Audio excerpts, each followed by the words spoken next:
Hello everyone, my name is Nidhi Bhatnagar and I welcome you all in this channel. तो बच्चों, आज की video में हम क्या सीखेंगे? आज हम करने वाले हैं सिंपल प्रेजेंट टेंस को। इसके जितने भी रूल्स हैं, कोशिश की है कि इसी वीडियो में हम सारे रूल्स को इंक्लूड कर पाएँ। और इस वीडियो को देखने के बाद सिंपल प्रेजेंट टेंस में तो डेफिनेटली आपको कोई प्रॉब्लम नहीं आने वाली है। चलो विदाउट डिले अपनी वीडियो को शुरू करते हैं। 12 टेंसेज हैं हमारे, तो एक एक करके वीडियो बनाएंगे और आपके सारे टेंसेज एकदम क्लियर हो जाएंगे। फिर प्रैक्टिस सेट लगाया करेंगे, ठीक है? चलिए, चैनल पे बने रहना और अच्छा लगे तो लाइक ज़रूर करके जाइएगा। चलिए, structure of simple present tense, मतलब सिंपल प्रेजेंट टेंस का स्ट्रक्चर मतलब कैसा होता है, क्या इसके अंदर लगता है? तो इसके अंदर लगता है सब्जेक्ट और बेस वर्ब। देखो, मैं ना कॉम्प्लिकेटेड भाषा में नहीं समझाती, मैं तुम्हें सीधी भाषा में समझाती हूँ। सब्जेक्ट लगता है प्लस वर्ब की फर्स्ट फॉर्म लगती है। बेस वर्ब का मतलब हो गया वर्ब की फर्स्ट फॉर्म। जैसे सब्जेक्ट क्या है? सब्जेक्ट है आई, जिसके बारे में बात करते हैं वो सब्जेक्ट होता है। साधारण भाषा में बात करते हैं, ठीक है? जिसके बारे में बात करते हैं वो सब्जेक्ट है आई। मैं जाता हूँ तो वर्ब क्या हो गई? जाना। जाना काम हो गया, आई गो, बस फुल स्टॉप, मैं जाता हूँ बन गया। सब्जेक्ट प्लस वर्ब की फर्स्ट फॉर्म। क्लियर है? ये सब्जेक्ट है, ये वर्ब की फर्स्ट फॉर्म है। मैं ये काम करता हूँ, सब्जेक्ट प्लस वर्ब की फर्स्ट फॉर्म। चलो जी, आगे देखते हैं। ऐसे ही कुछ और सेंटेंस देख लेते हैं। जैसे कि मैं खेलता हूँ, आई प्ले। अब ज़रा ओरल बोल लेते हैं। मैं खाता हूँ, आई ईट। मैं सोता हूँ, आई स्लीप। मैं लिखता हूँ, आई राइट। मैं गाता हूँ, आई सिंग। सब्जेक्ट प्लस वर्ब की फर्स्ट फॉर्म। क्लियर कट है, कुछ यहाँ पर कंफ्यूजन नहीं है। अब वो कह रहे हैं ही शी इट, इनके साथ वर्ब में एस और यस लगेगा, ठीक है? ही शी इट में वर्ब में एस और यस लगेगा। ये कैसे है भाई? आई प्ले होता है तो ही क्या हो जाएगा? Plays, PLAYS। Subject plus verb की फर्स्ट फॉर्म, लेकिन इसमें एस और यस लग गया। सब्जेक्ट प्लस वर्ब की फर्स्ट फॉर्म पर इसमें एस और यस लग गया। क्लियर है? बस सिंपल सी बात है। अब ये कौन से, क्या ही शी इट में ही लगेगा? ध्यान से समझ लो।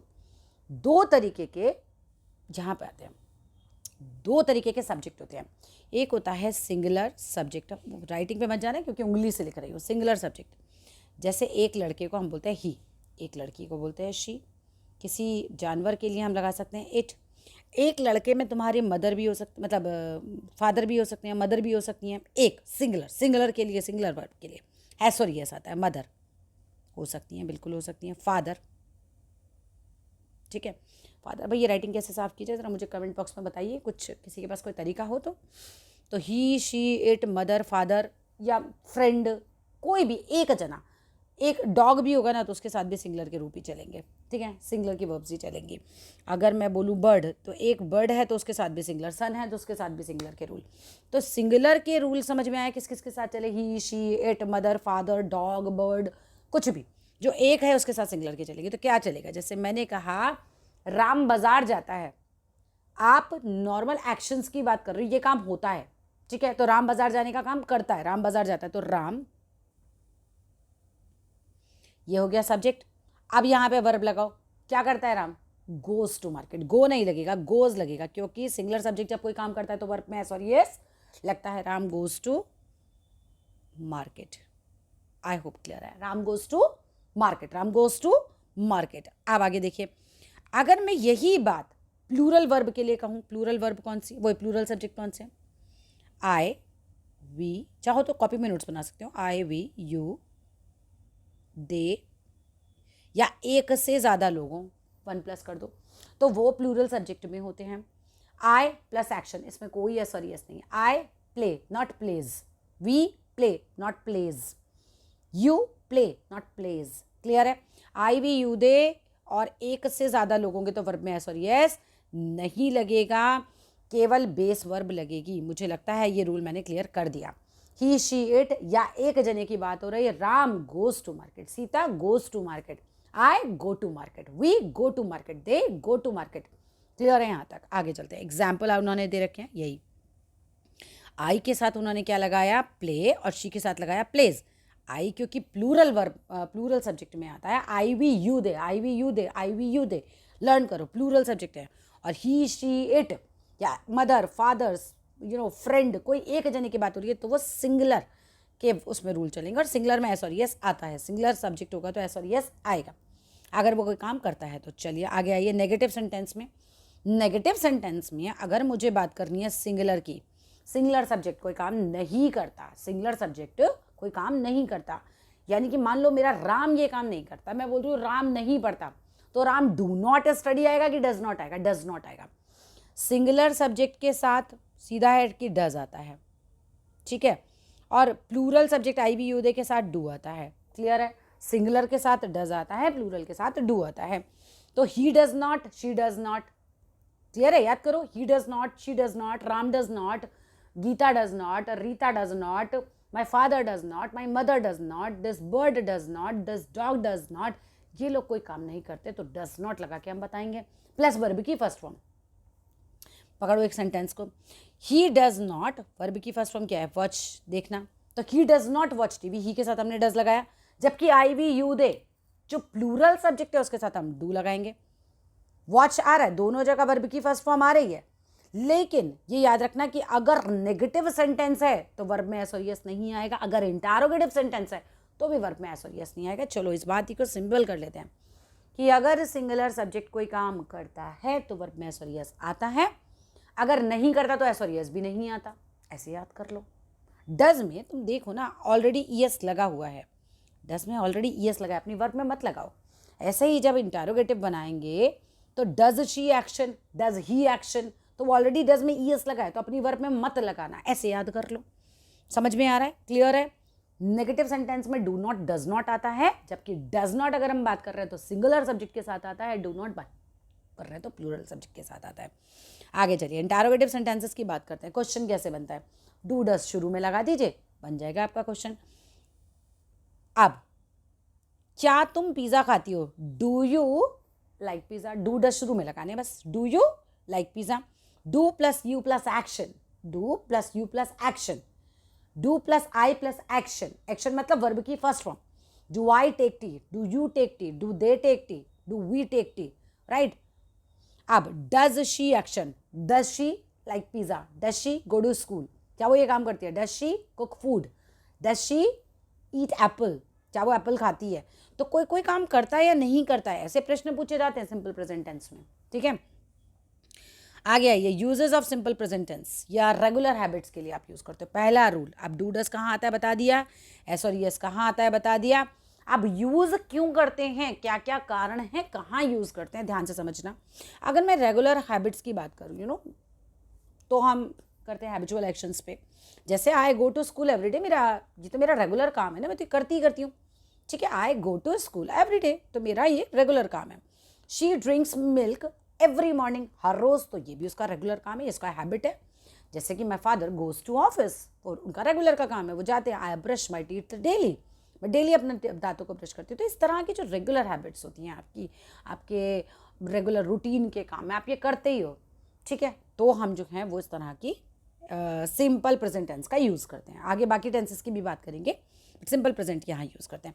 अगर मैं यूनिवर्सल ट्रूथ, मतलब जो सत्य है वो सत्य है, वो उसमें कुछ किंतु परंतु चेंजेस नहीं है, वो फैक्ट है, उसकी बात करते हैं तो भी सिंपल प्रेजेंट टेंस का यूज़ किया जाता है। जैसे the sun rises in the east, अब ये सन का ना ईस्ट से उगना, सन सिंगुलर सब्जेक्ट है, सन एक है, उसके साथ एस और यस के रूल चलेंगे, राइज के साथ राइजेज हो गया। और ये एक यूनिवर्सल ट्रूथ है कि सूरज जो है वो ईस्ट ही में उगता है, कभी भी वेस्ट में नहीं उगेगा, नहीं उगेगा और नहीं उगेगा। यूनिवर्सल ट्रूथ अगर है, जैसे कुत्ते भौंकते हैं तो भाई भौंकते हैं, बात नहीं करने लगेंगे, ये भी यूनिवर्सल ट्रूथ की है, ठीक है। तो इसमें भी ये सिंपल प्रेजेंट टेंस वाले ही रूल लगेंगे। द डॉग बार्क्स, कुत्ते भौंकते हैं, द डॉग बार्क्स, एस और यस वाले रूल चलेंगे इसमें भी। और डॉग्स है तो बार्क आएगा, प्लूरल के साथ एस और यस नहीं लगता, प्लूरल के साथ एस और यस नहीं लगता। Water boils at 100 degree Celsius which is a fact, एक तथ्य है कि अगर 100 डिग्री तक पहुंच गया टेम्परेचर तो ये उबलेगा ही उबलेगा, ठीक है। बॉइल्स एस और यस आ रहा है, water singular subject which you can not count, पानी को काउंट नहीं कर सकते। आगे देखें, फिक्स्ड अरेंजमेंट या टाइम टेबल के लिए भी आप सिंपल प्रेजेंट टेंस के रूल लगाते हो, सिंगुलर के साथ एस और यस, प्लूरल के साथ एस और यस नहीं लगेगा, सब्जेक्ट प्लस एक्शन के रूल होते हैं इसमें। द ट्रेन सब्जेक्ट हो गया, लीव्स एक्शन हो गया, सब्जेक्ट प्लस एक्शन। तो ट्रेन जो है वो छूटती है 6 बजे, तो ट्रेन लीव्स आएगा, एक है तो एस और यस आ रहा है। स्कूल स्टार्ट होता है 8 बजे, ये टाइम टेबल है, ठीक है। तो इसमें भी सिंपल प्रेजेंट टेंस के रूल चलेंगे। आई होप समझ आ रहा है। इंस्ट्रक्शंस और डायरेक्शंस देने के लिए, जैसे मैंने कहा ओपन योर बुक, तो मैंने आपको कहीं एक instruction the, turn left at the signal, मैंने आपको डायरेक्शन दिया कि इस तरफ जाइए उस तरफ जाइए, यहाँ भी सिंपल प्रेजेंट टेंस के रूल चलेंगे। आगे आइए, अब आपको ये कहेंगे कि किस शब्द के साथ मुझे एस लगाना है, किस शब्द के साथ मुझे ई एस लगाना है। अब बात करते हैं ही प्लेज, शी रीड्स, यहाँ पर एड एस करना है मोस्ट ऑफ द वर्ब के साथ। अब कुछ जो हैं शब्द जो अंत होते हैं डबल एस के साथ या एस एच के साथ या सी एच के साथ या एक्स के साथ या ओ के साथ, उनके साथ हम लगाते हैं ई एस। ठीक है, क्लियर है। अगर मैंने कहा वॉच तो सी एच पे अंत होता है, WATCH, ठीक है, सी एच पे अंत हो रहा है तो ई एस लगेगा, वॉचेस बन जाएगा, इसमें एस नहीं लगेगा, ई एस लगेगा। क्लियर है। अब मैंने कहा गो, ओ पे अंत हो रहा है, ओ वाले पे ई एस लगेगा। मैंगो, मैंगोज, ई एस लगता है ना उस वाले में बनाने में भी, ऐसे यहाँ वर्ब में भी वही रूल चलते हैं। ठीक है, आगे आ जाओ। अगर मैंने कहा कोई वर्ड वाई पे खत्म हो रहा है, कॉन्सोनेंट साउंड है, ठीक है, change Y to IES when a consonant comes before Y. भाई साहब क्या रूल है, समझो ध्यान से। ये वाई है, इसके पहले डी एक कॉन्सोनेंट साउंड है, कॉन्सोनेंट साउंड होता है ना, डी AEIOU वॉवल साउंड होते हैं, बाकी कॉन्सोनेंट साउंड होते हैं। अगर डी एक कॉन्सोनेंट साउंड है और वाई के पहले एक कॉन्सोनेंट साउंड आई है तो फिर वाई का IES बनेगा। प्ले में तो नहीं है ऐसा, PLAY, क्योंकि वाई वहाँ तो एस लगता है, IES नहीं लगता, क्योंकि बाबू वाई के पहले ए आ रहा है which is a vowel sound. अब वॉवल साउंड वाला अगर है केस तो आप एस लगाओगे। मंकी, MONKEY, अगर EY है तो इसके पहले तो वॉवल साउंड है तो ये एस लगेगा। और अगर इसके पहले कॉन्सोनेंट साउंड है वाई के पहले तो क्या लगेगा, IES लगेगा। बढ़िया है, एकदम फर्स्ट क्लास, क्लियर हो गया। आगे चलो। फ्लाई, वाई के पहले वाई लगा है which is a consonant sound तो IES बन गया। चलो जी, बढ़िया है। Do not change Y when a vowel sound आए, तो हमने फिर IES में नहीं चेंज करना। ठीक है, वो तो मैंने समझा ही दिया। अगर वाई के पहले AEIOU आ रहा है तो एस लगेगा, आप IES नहीं लगाएंगे। बढ़िया है, एकदम क्लियर है। यूज़ करना है helping verb do and does, subject plus helping verb. I we you they के साथ डू आता है, ही शीट के साथ डज आता है, हमने ऑलरेडी क्लियर कर लिया। क्वेश्चंस बनाने हैं, for questions and negative always use करिए बेस फॉर्म को। बेस फॉर्म मतलब वर्ब की first form. Go went gone में बेस फॉर्म गो, ईट एट ईटन, बेस फॉर्म ईट। क्लियर है। अब कुछ कीवर्ड्स हैं जो मुझे याद रखने हैं हमेशा, सिंपल प्रेजेंट टेंस में ये यूज़ होते हैं। अगर तुम्हारा आ रहा है ऑलवेज, अगर तुम्हारा आ रहा है यूजुअली, अगर तुम्हारा आ रहा है ऑफन, अगर तुम्हारा आ रहा है समटाइम्स, अगर तुम्हारा आ रहा है नेवर, अगर तुम्हारा आ रहा है एवरी वीक, है ना, एवरी मंथ, एवरी डे, अगर तुम्हारा आ रहा है मंडे ये होना है, मंडे ये होता है, संडे ये होता है, ये होता है, राइट, ये जनरली होता है, तो फिर भैया सिंपल प्रेजेंट टेंस लग रहा है। ये ऑलवेज होता है, ये यूजुअली होता है, ये ऑफन होता है, समटाइम्स होता है, ये नेवर कभी नहीं होता है, ये हर रोज़ होता है, ये हर हफ्ते होता है, हर महीने होता है, हर साल होता है। इस तरह की चीज़ों में आप सिंपल प्रेजेंट टेंस के रूल लगाएंगे। He always gets up early, हमेशा हमेशा ऑलवेज तो गेट्स अप, ठीक है, सिंपल प्रेजेंट टेंस लग गया। दे नेवर, वो कभी नहीं करती। ईट जंक फूड नहीं खाती। तो बच्चे यहाँ होता है मेरा ये छोटू सा वीडियो फिनिश। आई होप अच्छे से समझ आ गया होगा, और कोई भी दिक्कत हो तो कमेंट बॉक्स में लिखना। बाकी जब हम प्रैक्टिस करेंगे ना तब एकदम और अच्छे से क्रिस्टल क्लियर हो जाएंगी चीज़ें। वीडियो अच्छा लगे तो लाइक करे बिना बिल्कुल मत जाना। कहाँ से हो, क्या आपका नाम है, कौन से स्कूल से हो, सब लिख कर जाना कमेंट बॉक्स में, मुझे भी तो पता चले कौन से बच्चे मुझसे पढ़ रहे हैं। Thank you so much for watching complete video.